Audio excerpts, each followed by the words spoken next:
Doctor Manjunath ಸ್ಪರ್ಧೆ ಜೆಡಿಎಸ್ನ suicide attempt. ದೇವೇಗೌಡರು ಯಾಕೆ ಅಳಿಯನನ್ನ ಬಿಜೆಪಿಯಿಂದ ನಿಲ್ಲಿಸಿದ್ರು ಅನ್ನುವಂತ ಪ್ರಶ್ನೆ ಜೆಡಿಎಸ್ ವಿರುದ್ಧ ಡಿಸಿಎಂ ಡಿಕೆ ಶಿವಕುಮಾರ್ ವಾಗ್ದಾಳಿಯನ್ನ ನಡೆಸಿದ್ದಾರೆ. ಮಂಜುನಾಥ್ ಸ್ಪರ್ಧೆ ಜೆಡಿಎಸ್ ಪಕ್ಷಕ್ಕೆ ದೊಡ್ಡ ಮುಜುಗರ. ಹಾಲಿ ಶಾಸಕರಿದ್ದಾರೆ, ಅವರ ಸ್ಟ್ರೆಂತ್ ಅವರಿಗೆ ಬೇಕಿತ್ತು. ಬಿಜೆಪಿ ಸ್ಟೈಲೇ ಅದು, ಎಲ್ಲಾ ರಾಜ್ಯದಲ್ಲೂ ಹೀಗೆ ಮಾಡ್ತಾರೆ.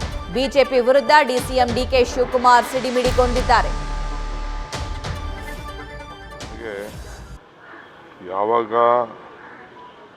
ದೇವೇಗೌಡರು ಯಾಕೆ ಅವರ ಅಳಿನ BJP ಸಿಂಬಲಲ್ಲಿ ನಿಲ್ಲಿಸಿದ್ರು, that was the first suicide attempt of JDS. ಅದು ನಾನು ಎಕ್ಸ್ಪೆಕ್ಟ್ ಮಾಡಿರಲಿಲ್ಲ. ಅಲಯನ್ಸ್ ಅಂದಮೇಲೆ ಎಲ್ಲರೂ ಓಟ್ ಹಾಕಲೇಬೇಕಾಗಿತ್ತು. ಬಟ್ ಅವ್ರ ಪಕ್ಷಕ್ಕೆ ಒಂದು ದೊಡ್ಡ ಮುಜುಗರ ಉಂಟಾಗಿದೆ. ನಾನು ಅದಕ್ಕೆ ಇಂಟರ್ಫಿಯರ್ ಹಾಕಿ ಇಷ್ಟ ಇಲ್ಲ. ಅವ್ರದ್ದು ಸಿಟ್ಟಿಂಗ್ MLAಗಳಿದ್ದಾರೆ, ಸಿಟ್ಟಿಂಗ್ MP ಗಳಿದ್ದಾರೆ. ಕೆಲವು ಕಡೆ 2 ಕ್ಷೇತ್ರದಲ್ಲಿದ್ದರು, ಕೆಲವು ಕಡೆ 1 ಕ್ಷೇತ್ರದಲ್ಲಿದ್ದರು. ಅವರ ಸ್ಟ್ರೆಂತು ಅವ್ರಿಗೆ ಬೇಕಾಗಿತ್ತು. ಬಟ್ BJP ಸ್ಟೈಲೇ ಅದು. ನೀವೇನು ಇದು ಒಂದೇ ರಾಜ್ಯದಲ್ಲ, ಎಲ್ಲ ರಾಜ್ಯದಲ್ಲೂ ಕೂಡ ಈ ರೀತಿ ನಡ್ಕೊಂಡು ಬರ್ತಾ ಇದೆ. ಸೊ ನಾನೇನು ಕಾಮೆಂಟ್ ಮಾಡೋಕ್ಕೆ ಹೋಗಲ್ಲ.